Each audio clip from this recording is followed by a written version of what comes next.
ஈசாக்கின் வாழ்க்கையில வனாந்திரம் என்னன்னு கேட்டா கத்தி முனை. யாக்கோபு வாழ்க்கையில வனாந்திரம் என்னன்னு கேட்டா எல்லாமே இழந்து போகிற நிலை. ஆமேன். இப்படி ஒவ்வொருடைய வாழ்க்கையிலும் ஏன் இதை அனுமதித்தேன் தெரியுமா? அவர்கள் அறிந்து கொள்ளணும், அவர் யாருடையோ தேவன் அல்ல.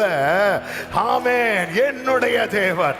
எத்தனை பேர் சொல்லுவீங்க அவர் என்னுடைய தேவன்? ஆமேன். கைகளை உயர்த்தி சொல்லுவோமா?